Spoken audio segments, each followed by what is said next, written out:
O que será que acontece de verdade dentro de uma sala de terapia?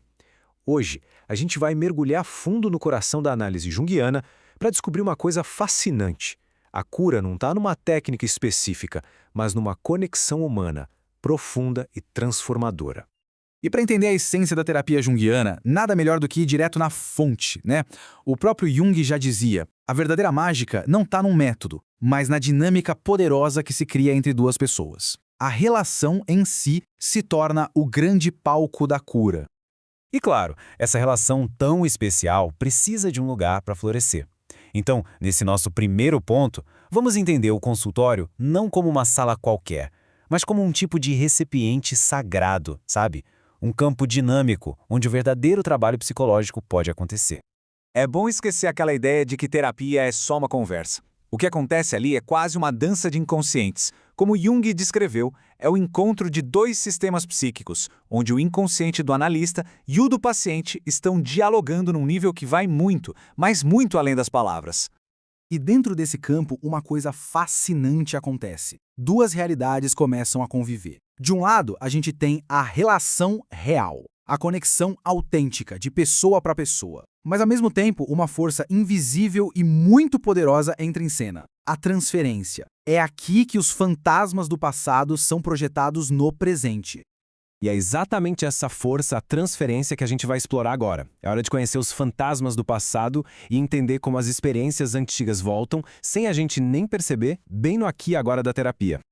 Imagina só essa cena. Um homem, logo no início da análise, repetindo a mesma queixa, sessão após sessão. Você não me entende. E com um tom de desespero, ele completa. Sempre foi assim. O terapeuta se esforça, tenta de tudo, mas a sensação de incompreensão não vai embora. O que estava rolando ali? Sem saber, o paciente estava revivendo a dor de nunca ter sido compreendido pelo pai.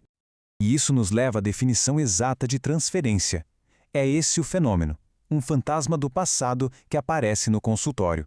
Emoções, dinâmicas antigas, tudo isso é projetado na figura do analista, mas não para nos prender ao passado, e sim para que a gente possa, finalmente, olhar para isso com clareza e transformar. O Jung tinha um jeito genial de descrever isso. Ele chamava de relação aparente. E embora não seja real no sentido do dia a dia, essa projeção é extremamente poderosa. É como se fosse um palco onde os nossos dramas internos podem ser encenados e finalmente compreendidos.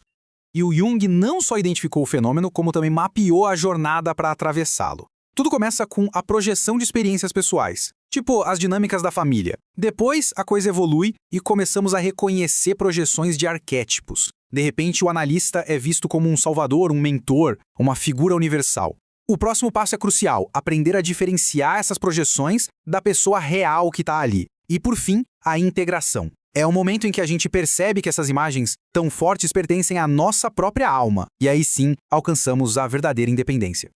Mas olha só, essa dança da terapia tem dois participantes. A dinâmica é uma via de mão dupla. O analista não é um observador passivo, de jeito nenhum. E é aqui que a gente entra no mundo fascinante e super poderoso da contratransferência. Pode esquecer aquela ideia antiga do terapeuta como um espelho frio, sem emoções. Isso simplesmente não existe. Analistas sentem, e as reações emocionais deles não são um erro. Muito pelo contrário, são uma fonte riquíssima de informação sobre o que está rolando naquele campo inconsciente compartilhado. E aqui está o pulo do gato. A contratransferência é a resposta emocional do analista. E em vez de ser um problema, ela se torna uma espécie de bússola, ajudando a navegar pelas águas profundas e desconhecidas da experiência de quem está ali na terapia. E isso muda completamente o jogo, né? A terapia deixa de ser uma análise de um lado só e vira uma coprodução. Muitas vezes, os sentimentos do analista espelham emoções que a própria pessoa em análise ainda não consegue acessar. A interpretação deixa de ser algo que o analista entrega e passa a ser uma descoberta que os dois constroem juntos, num processo de revelação mútua. A nossa jornada vai ficando mais profunda agora, porque vamos explorar outra ferramenta poderosíssima do arsenal junguiano, os sonhos. Eles são basicamente uma linha direta com a sabedoria do nosso inconsciente. Para ilustrar isso, tem um caso perfeito. Pensa num homem de 40 anos, no limite. exausto e com um medo enorme de repetir a história de depressão do avô. Ele busca ajuda e a mente dele é um verdadeiro turbilhão de pressão o tempo todo. E então, o inconsciente mandou uma mensagem. Ele sonha que está correndo, desesperado, para pegar um trem. A cena é um caos total. Ele tentando digitar num laptop preso na barriga, segurando um guarda-chuva, desviando de caramujos no chão, uma metáfora perfeita da ansiedade e daquela pressão esmagadora que ele sentia todo santo dia. E no meio desse caos todo, surge uma figura inesperada, um menino, que para ele era uma existência fracassada. E esse menino diz uma coisa de uma simplicidade que choca. Pegue o próximo. É a sabedoria vindo lá do fundo da psique dele, mostrando uma saída da tirania da urgência. Agora, se preparem para uma série de sonhos que é uma verdadeira jornada. Uma mulher com depressão sonha, no começo, com um círculo vazio que deveria ser um relógio. 6 meses depois, o relógio ganha alguns números. 1 ano depois, é o relógio da infância dela, mas ainda sem ponteiros. E, finalmente, depois de 2 anos de trabalho, ela sonha com um relógio de pulso comum, funcional. O símbolo evoluiu com ela, espelhando essa jornada da estagnação para a plena integração do tempo e da vida. Os sonhos iniciais, como a gente viu, são incrivelmente reveladores. Eles não só diagnosticam o problema central, como no caso do círculo vazio, mas também podem dar um mapa do caminho a seguir, como a jornada do relógio mostrou de um jeito tão bonito. Ok, então, como é que a gente junta todas essas peças? A relação, a transferência, os sonhos, tudo isso serve a um propósito maior, o de reescrever a nossa própria história de vida. No fundo, a terapia é sobre dar voz às nossas experiências. E ter um lugar seguro, uma relação de confiança para encontrar as palavras e narrar o que vivemos, especialmente as partes difíceis ou esquecidas, é o que nos permite finalmente nos tornarmos inteiros.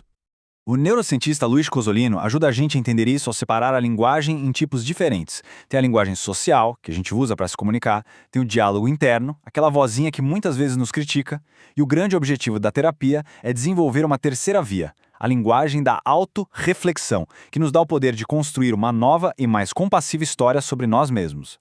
E assim, a gente chega ao objetivo final dessa jornada junguiana. Através da relação terapêutica, do trabalho com as projeções e da escuta dos sonhos, deixamos de ser meros personagens reagindo a um roteiro antigo e nos tornamos autores da nossa própria vida. Esse é o coração do que Jung chamou de processo de individuação, o caminho para se tornar quem realmente se é. Isso nos deixa com uma pergunta para levar daqui. O que realmente muda na gente e no mundo quando ousamos assumir a autoria da nossa própria história?